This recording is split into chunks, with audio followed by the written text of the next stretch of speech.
This is the all-new Community Connection. I'm your host, Jade Harrell, keeping you connected to our community. So it's time to light the night up once again, and we mean literally, for the sake of the Leukemia and Lymphoma Society. This is their key fundraising campaign, and as unique and as beautiful as it is, it really does a great job in advancing the life-saving treatments and research that we are trying to address blood-borne cancers. I'm joined today by Debbie Kersting, who is the Executive Director of the Leukemia and Lymphoma Society, as well as Mr. Richard Mark, who is the President of Ameren, Illinois. Good day to you both. Good morning. Good morning to you. I'm very excited to have you here. This is one of my favorite events. Not only is it beautiful, but it's significant in many ways. Talk a little bit, Debbie, about the background of not only the Leukemia and Lymphoma Society, but this event in particular. So we realize that when a cancer diagnosis happens in a family, that it is kind of a dark moment. And hence, we have Light the Night. It's that light, it's that brightness in a family, it's hope that flickers through that night. It is the only evening walk, twilight walk in St. Louis. It's magical. We do 1 mile through Forest Park, and everyone carries a particular lantern, and it's meaningful. There's red lanterns, which signify a supporter and a caretaker. There is a white lantern. It's really cool because those are the survivors. And then a yellow is in memory. And so I carry one on behalf of my dad. Okay. So this is very personal for you as well. Yes. What happened with your dad? Well, this was back in 2006, and we lost him to AML. Okay. And so when a recruiter asked me to work for Leukemia Lymphoma Society, I said, absolutely, That's right. because I feel like I can't work fast enough for these families because we have gone through this ourselves. Mm-hmm. Mm-hmm. I asked you that not to poke at a tender place in your life, but because you understand it very personally and understand what families endure, you can also speak to the urgency of it. Now, this may be a chance to stand up for Dad, but like you said, how can I work fast enough? Let's understand a little bit more about how blood cancer, how LLS is trying to address it. So the urgency is huge. Every 3 minutes, someone is diagnosed, and every 9 minutes, we lose someone to a blood cancer. And Leukemia Lymphoma Society is basically a catalyst for collaboration at this point with the cancer ecosystem. So we're working with the government to make sure that people have access to these cures, has invested over $1 billion in research to find cures. We want to make sure that our cancer patients have access to those cures for everyone. For everyone, yeah. And so basically we need to make sure that policy exemplifies the fact that everyone needs to have access to these cures. Sure. And so we do advocacy in Washington, D.C., Jefferson City, Springfield, Illinois, to make sure that legislators understand and are educated about the needs of our cancer patients. Absolutely. So we passed oral chemoparity is one piece of it. We work with healthcare providers to make sure that people have the most up-to-date information on their particular blood cancer, since there's 154 different types. Right.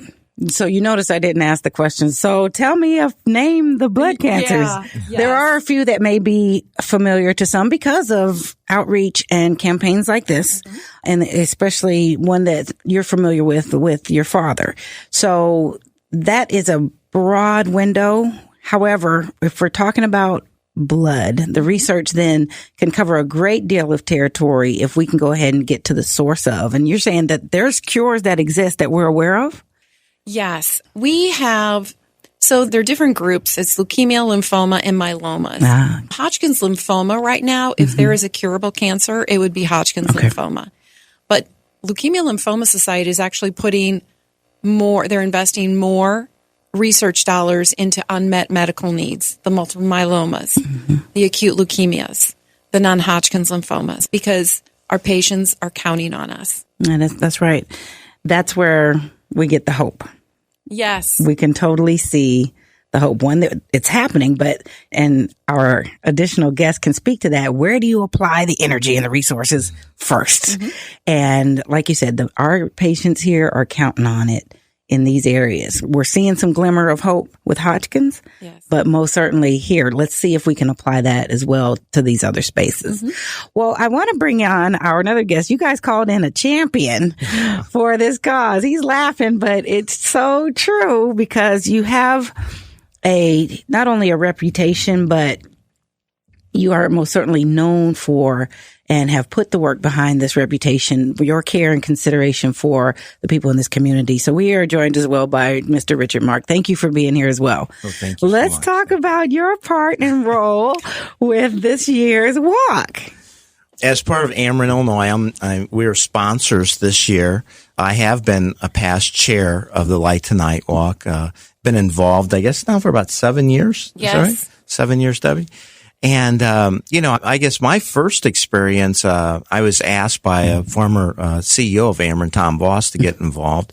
But soon after he asked me, and I was at one of the children's hospitals here and ran into a coworker whose son was just diagnosed with leukemia, actually at the moment that we were there. And so the family was all there. They just found out.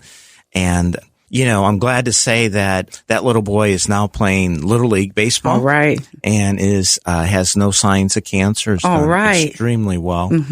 But that's what got me involved. And not only did it just get me involved, it helped me see the progress that is being made, from a family that just didn't know what was happening that morning, when I saw them at the hospital. And I was there for a tour on another issue and just happened to walk through the emergency room and someone called me and it was one of my coworkers. Sure. We think it's happenstance, but you're right. Sometimes it's just so precise you can hardly, know. And at the time, fortunately, I just met Debbie probably less than a month before that. All right. And I called because the family knew they were from Effingham, Illinois. They knew no one in St. Louis. And so I made some phone calls and thank goodness LLS was there to help out. That's right. So, I've seen a family go from not knowing what to do to families that are now celebrating, that's right. Their children being healthy. So that's why I get involved and, I just try to get as many of our coworkers involved as possible and try to get other businesses in St. Louis to help sponsor this. Absolutely. Over the last 3 years, the Gateway chapter has basically provided about $14 million investment into trying to help find cures for blood cancers. And it seems like every year I hear of more and more people that, have a form of blood cancer. And so it's something that affects our community, it affects our friends, our family, and anything we can do to help, I just encourage people to get out and walk, get a team together and walk in memory of a loved one or walk in celebration of a survivor, get out there and get involved. And I would hope that some of the major corporations and businesses in St. Louis also join us and go to the LLS website and get involved and come on out. Debbie said it's magical, but it really is a fascinating evening. Something about it being at twilight, something about the lights of hope. Now, you spoke from a personal perspective, and we want to appeal to other businesses, and this is a unique opportunity from a business perspective. Somebody may or may not understand the feeling or connect with something else. Not to say that they're unfeeling or insensitive, but from a business perspective, why does this make sense? Well, personally, I believe that all businesses have an investment in the communities they exist in, they work in, they serve. So they should give back. I mean, that's just my personal feeling about it. So from that standpoint, I think it's a great opportunity. There's probably not a business out there that hasn't been affected by someone that has leukemia and lymphoma or some other blood cancer. And so by getting involved, and I think it's a great way to build camaraderie amongst your employees. At Ameren, we have dozens of teams that get involved and some of the teams will have 5 people. Some of the teams will have 15 or 20 people. And each team raises money. So they have a little competition. Yeah, it's funny.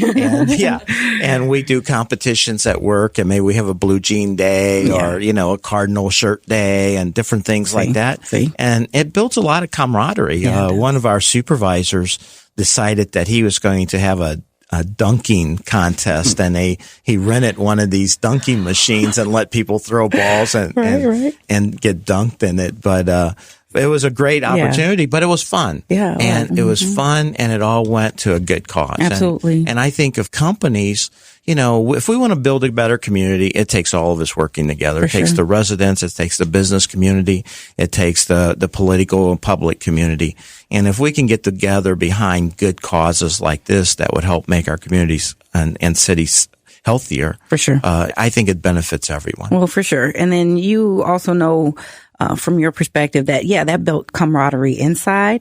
But man, look what a banner that raises for Ameren. Mm-hmm. Hey, these guys really do care. They're excited about it. And wouldn't that then make it go much easier to be a hand-in-hand thing of building community together? We know that we've got that partner. We know that we're all excited. We know that we'll all do better if the people we serve, if the people that are serving are well, healthy, and inspired for one another. So it's really great to hear that. What is your hope, do you think? What would you like to see the outcome of not only this year's walk, but this effort all together? Well, ultimately, I'd like to see, blood cancers, a cure for blood cancers. And the only way we're going to do that is have successful walks. Mm-hmm. This year, our goal is $1.1 million. Okay.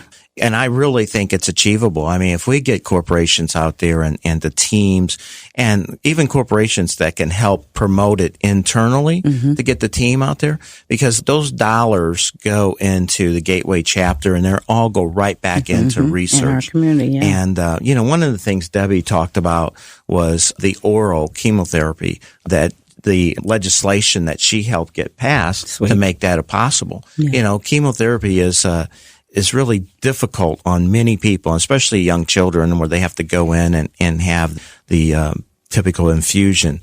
By getting the oral treatments that Debbie and her team helped get sponsored and make it more affordable for families really helps in the recovery process. And those types of things take dollars. And that's why I think it's so important this year that we get as many people out there for the walk as possible, and we get as many corporate sponsors to join us to really help raise this $1.1 million to help cure blood cancer. Well, let's have a little fun. So, your guy inside, he had the dunking contest, right? Right. So let's pretend that we're setting out a challenge from Richard to other businesses. So issue a challenge. Come on out. Yeah. Well, I think businesses, it's easy to pick up the challenge. I mean, we have some corporate sponsorships. We have, what do we call it? We have a leaders challenge right now. Executive challenge. We have an executive challenge online. And we each have a goal to go out and challenge. Ameren, Illinois, Ameren Corporation this year has donated $15,000 as a sponsorship to LLS. And then each executive for a corporation can have a website and they can offer their own personal challenge. Well, there you go, guys. We hope that people step up and the executives of companies not only put their company out there, but personally get involved and make a donation. That's right. And we are looking for you. I can't wait to see you come out and meet this challenge. All right. So we're trying to reach 1.1 million here locally. Now, last year, share with us some of the success of last year's walk. So last year's walk, we raised $925,000. There we go. Now, all the money that we raise stays here. So we actually did over $1 million in financial assistance to our patients and their families right here. We serve over 5,000 patients. And we do a back-to-school program in 450 schools this past year. Nice. So many people are aware that leukemia is the number one killer of children under the age of 20, and lymphoma is the third. Mm-hmm. And that's where, I'm not sure that, no, many people do, but that was startling to hear it even now restated. Mm-hmm. Share that one more time, that statistic. So leukemia is the number one killer of children under the age of 20. Wow. And lymphoma is the third largest. Wow. Okay. And so we need to make a difference. When adults go through this cancer journey, it's one thing, but to put a child through That's right. all those medical procedures and tests and treatment protocols, it's not right. Sure. Well, like you said, the patients are counting on us. The children are counting on us. So let's send out the invitation for this magical walk so that we can step up and meet the need. Yes. Mm-hmm. So you want to do that one, so, Richard? Yeah, we invite everybody to come out. The walk is going to be this year at Forest Park and Central Fields at Forest Park. It's Saturday, September 24th. check-in starts at 5 o'clock, and then we're going to start the festivities at 5:30, and the walk will actually start right at sundown, about 7 p.m. We have Motown, the Motown reviews there. We have a big stage. There's plenty of food and activities for the family. It's a great opportunity to bring out and have a really good time, meet a lot of people. Last year we had maybe, how many? 10,000? Wow. Actually, it was 12,000. 12,000 Get on walkers. out of here. I love it. To see, lanterns. yeah, This is cool. 12,000 people walking yes. through Forest Park at night, carrying red, gold, and white lanterns is just a phenomenal sight. And I would just ask everyone to come out and try it. It's a great way to spend your evening. And it all goes to a really good cause. We also have a website, lightthenight.org. And if you want to get a team together or find out more, you can also call LLS at 314-590-2265. That's right. So let's light the torches in favor, not only in remembrance, but for survivors and for hope for Leukemia and Lymphoma Society's Light the Night Walk. Again, September 24th. That's a Saturday. Check-in begins at 5, festivities at 5:30, a remembrance ceremony at 6, and the parade and pictures begins at 7. And we start walking around 7:30. More information at 314-590-2265, 314-590-2265, or visit lightthenight.org/GAT. Again, thank you, Mr. Richard Mark, who is the president of Ameren, Illinois, and Debbie Kersting, the executive director of the Leukemia and Lymphoma Society. Thank you again for bringing this information and for the work that you are doing for this cause. Well, thank you so much. Thank you for having us. It's my pleasure. All right, that's it for this week. If you have questions or comments or have something you'd like to include in the community calendar, you can leave a message on our message box at 314-333-8369, 314-333-8369. And for more information about our show or any of our guests, you can visit us online and listen to the podcast at Spreaker.com. That's Spreaker.com. And search Community Connection with Jade Harrell. You all be blessed, do blessed, and take care.